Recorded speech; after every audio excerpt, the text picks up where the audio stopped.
Hi, welcome back to my channel. Hi, Mom Red, bye bye. Hi. Shout out to Mom Red, Jericho Red.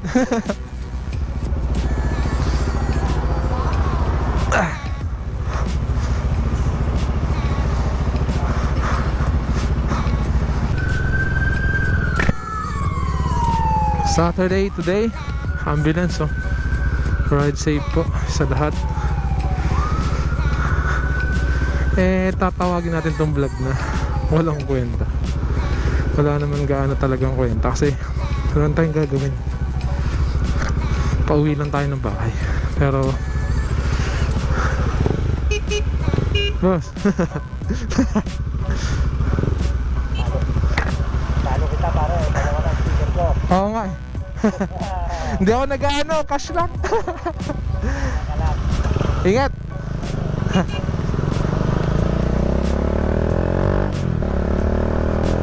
Shout out to sir.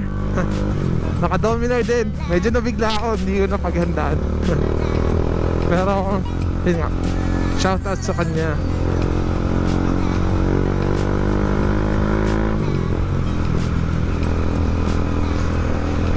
Nabigla ako. Sabi niya sa akin, talo kita, dalawa na to, S-Lex, N-Lex, mga ganun.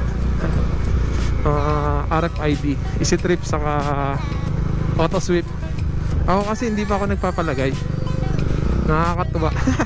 Same color pa kami ng dominar. Ang cute. Alam mo yung naka big bike ka kahit wala kang pera. Medyo okay naman siya. Yun nga, napanood niyo ba yung last vlog ko before this? Yung panoorin nyo bago kayo bumili ng dominar. Although marami lang sinabi doon, in my opinion lang naman yun. May mga nag-comment na dami lang doon sinabi. Tapos reviewin natin yung darating na bagong dominar. Yung bagong version na dominar, which is matagal na nilang sinasabi, nakarang magdadalawang taon na naka ano daw, BMW scooter, shout out sir. Dadalawang taon na sinasabi nila darating daw yung isang version. Padaanim na natin yung ambulansya kasi ano, yan na, para rinig sa vlog, paunahin natin siya. So yun nga, sinabi nila darating daw yung bagong version which is mataas yung windshield, tapos naka dual overhead cam compared to this na naka single overhead cam pero same displacement. Para sa akin, tas naka ano yun, arm guard yun dito, lever guard pala kung tawagin. Para sa akin mas okay to. Hindi ko gusto yung bago kasi ayoko nung mataas yung windshield kasi magmumukhang touring talaga. Okay lang kung touring yung formahan niya, pero medyo kaya pa siyang ano eh, yung sports touring kasi siya eh. Naked bike pa yung itsura niya. Stay tayo sa naked bike, tapos panasam na natin yung camera natin, baka malabo. Stay tayo sa naked bike, tapos stock lang lahat. Naka mid pipe lang ako, yung with resonator. Okay naman siya sa akin. Ayoko na mataas yung windshield. Ganda ng screen ng BMW. That scooter kill, ganda. For me, to my opinion man lang kahit na hindi dumating yung bagong version, mas okay na to. Mas okay na yung dominar ngayon kasi worth 175k lang instead na mag scooter ka. Comparison ko nito noon na para sa akin na bibiling ko is ADB na scooter na amounting to 160 compared to 175 na highway legal manual. Mas tipid sa scooter manual kasi naka-clutch, naka-manual yung pag-ship niya ng gear. Although expect nyo na hindi siya kasing ano ng ibang big bikes, kasing ingay or kasing pogi, pero compared to underbone yung mga ganyan, mas okay na siya for starter big bike. Kasi pagkagaling ka rin naman ng underbone, pag gugustuhin mo rin namang mag-upgrade into big bikes, darating din yung pangarap mo na yan. Or meron talagang mga tao na gusto scooter lang or underbow scooter na big bike, mga ganun. Darating yung time na gugustuhin niya rin mag-drive ng mga ganito kalalakas na makina. Ganito lang siya pero lakas na torque na ito. Solid to, as in solid. Ayun, solid 1 horsepower. Shoutout to that. Tuwing dumadaan ako dito, nakakita ko ng kabayo. Kasi luneta na to yung area na yun, luneta na yan. That's called 1 horsepower. Naiba na naman yung topic natin. Although wala mo pinagandaan na topic ngayon. Ito another horsepower. Hi, 1 horsepower. Another 1 horsepower.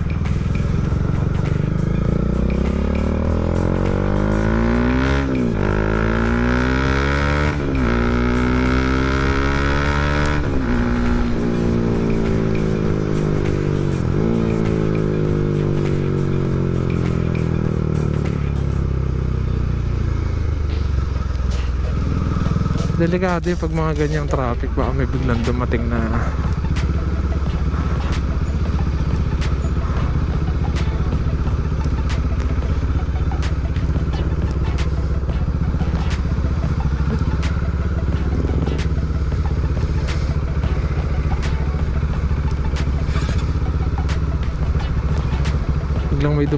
yung gagamit ng lane na yun. Delikado yun.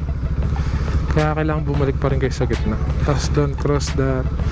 Sabi ko nga lagi, huwag nyo tatapakan yung pedestrian lane na yan kasi lagi may dumadaan dyan. Lalo ngayon nagbabike na yung turista. Itong area na to marami itong turista eh. Ito talaga yung mukha ng Pilipinas eh. Itong Maynila na to, itong Luneta area na to, lahat ata ng pumupuntang mga turista or mga foreigner, talagang ito yung inaano. As in, ito talaga yung dapat hindi ma-miss. Kumbaga, to all foreigner who want to be tourists here in Philippines, the number one rules na you will be visiting is this area, Luneta area or Maynila, the capital city of Manila.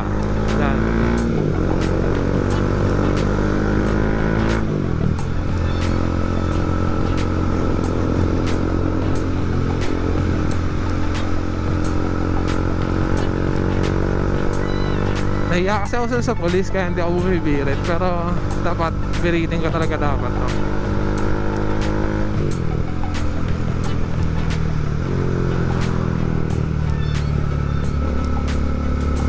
Uy, may stop na siya. May stop pero narangan na nila kaya pwede nang mag-go. Useless na kasi yung stoplight na yun. Kaya pwede na tayo mag-go. Ganda rin ng mga kalsada ngayon sa Manila, no?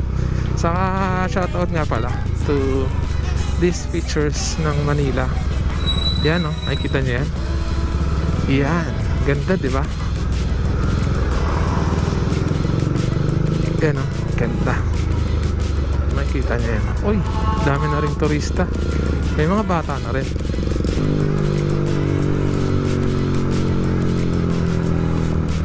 Sobrang stable niya. Kaya niya siyang bitawan at tumaandar ng mag-isa. Ganun siya ka-stable. Ganun siya kaganda. Sa EDSA, paalala nga pala, bawal na dito sa kaliwang lane kasi bus lane. Yung mga bus lane, bawal na kayo dun mga motor, kahit yung dadaan lang kayo ng onte kasi uulihin kayo. Kasi talagang uulihin kayo.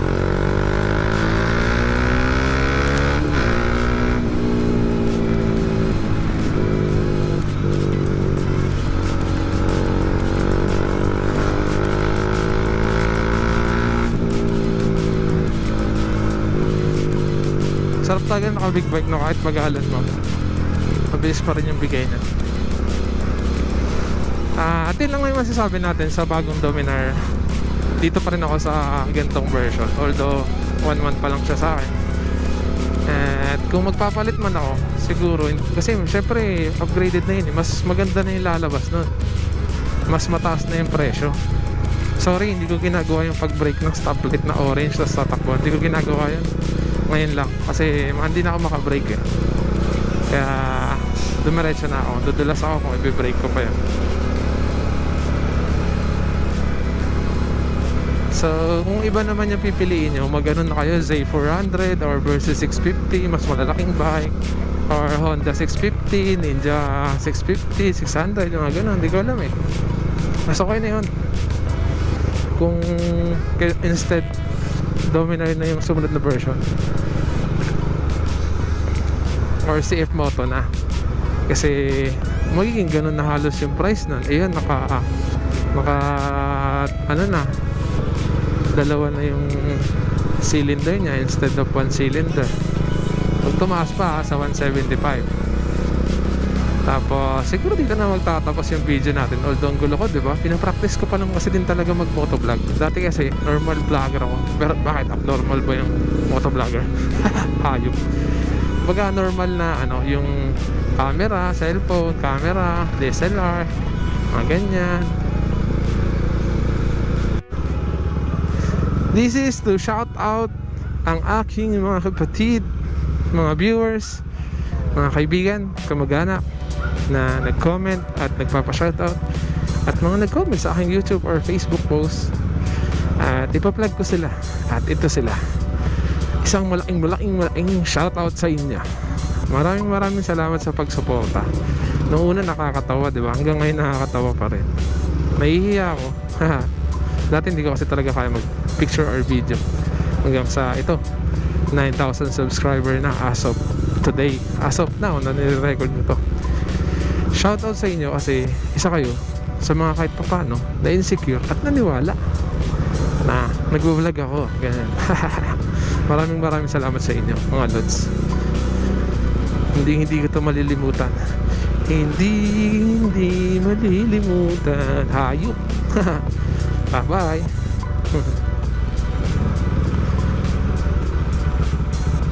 Like this video pag nagustuhan niya. And syempre, consider subscribing. Love you, mga lods. See you in my next video. Hindi pala ako recording kanina. Sayang. Shout out to Sir MJ. Sama natin siya. Ito yung kanyang Facebook. Yan, si Sir MJ. Ride safe. Tapos, yun lang. Akit na tayo.